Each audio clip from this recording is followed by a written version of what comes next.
ગત તારીખ 22/1/2026ના રોજ રાંદેર પોલીસ સ્ટેશન ખાતે એક રેપનો ગુનો દાખલ કરવામાં આવેલ છે, જેમાં ભોગ બનનાર બેન સાથે આરોપી દ્વારા 2010માં સંપર્ક થયેલ, જેમાં ભોગ બનનાર બેન 2010ની સાલમાં સીવન ક્લાસના ક્લાસીસ કરતા હોય, તેમાં આરોપીની જે બેન ત્યાં સાથે આવતા હોય અને એમની સાથે જ્યારે ફોન દ્વારા કોન્ટેક્ટ થતાં એમને અવારનવાર કોન્ટેક્ટ કરવામાં આવેલ અને ભોગ બનનાર બેનના જ્યારે 2011માં લગ્ન થાય છે એ પછી કોઈ એમની સાથે સંપર્ક રાખવામાં આવતો નથી.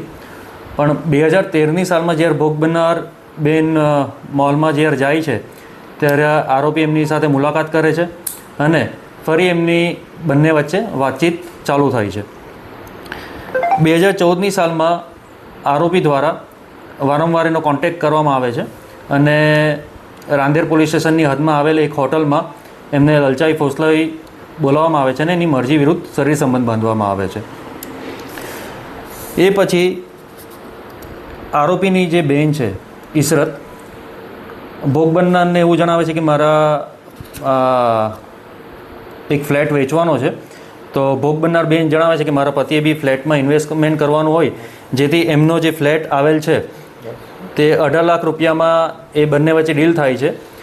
તે આ ભોગ બનનારનો પતિ 18 લાખમાં એમની પાસેથી ખરીદે છે, પણ કબજો એમની પાસે જ રાખે છે અને અત્યાર સુધી અવારનવાર એમને જણાવવા છતાં ફ્લેટનો કબજો આપવામાં આવેલ નથી. એ પછી જે મુખ્ય આરોપી છે યુસુફ ઉર્ફે સમીર, એના મેરેજ 2020માં થાય છે અને એની પત્ની સાથે અનબનાવ થતાં જ્યારે એની પત્ની સાથે ડિવોર્સ થાય છે ત્યારે એ નામે ડિવોર્સના નામે ભોગ બનનાર બેન પાસે બી પાછા 5 લાખ રૂપિયાની માગણી કરે છે કે મારી પત્ની સાથે ડિવોર્સ થતાં મારે 5 લાખ રૂપિયા એમને આપવાના હોય, તો એ બી 5 લાખ ભોગ બનનાર બેન પાસે માંગે છે. એ પછી ભોગ બનનારની બેન જે છે ઈશરત, એ ભોગ બનનાર બેનને એમના ઘરે બોલાવે છે. ત્યારે મુખ્ય આરોપી પણ ત્યાં હાજર હોય છે સમીર, અને એ બંને વચ્ચે જ્યારે વાતચીત થાય છે ફરી ત્યાં એ શરીર સંબંધ બાંધે છે મરજી વિરુદ્ધ. અને એ જ્યારે આ બનાવ બને છે ત્યારે ઈશરત આ વખતના એમના જે વિડીયો અને ફોટોગ્રાફ લઈ વારંવાર ભોગ બનનાર બેનને બ્લેકમેલ કરતા હોય છે, જેથી કરીને એમને ફરી એમની પાસે રૂપિયાની માંગણી કરે છે. જ્યારે મૈદરપુરા વિસ્તારમાં આવેલી કોઈ જ્વેલર્સની દુકાને ભોગ બનનાર બેન એમના દાગીના મૂકી એમને જણાવે છે કે આ દુકાનેથી મેં જે દાગીના મૂક્યા છે તો ત્યાંથી તમે પૈસા લઈ લેજો. ત્યારે મુખ્ય આરોપી સમીર ત્યાંથી ફરી આશરે 10થી 12 લાખ રૂપિયા એમની પાસેથી લે છે અને ગૂગલ પે દ્વારા બી આશરે 12 લાખ રૂપિયા એમની પાસેથી ટ્રાન્સફર કરાવેલ છે. આ બધું થતાં મુખ્ય આરોપીનો ભાઈ સોહેલ એને ફરી ભોગ બનનારને કોન્ટેક્ટ કરે છે અને એમની દુકાન પર બોલાવતા ભોગ બનનાર ના પાડે છે.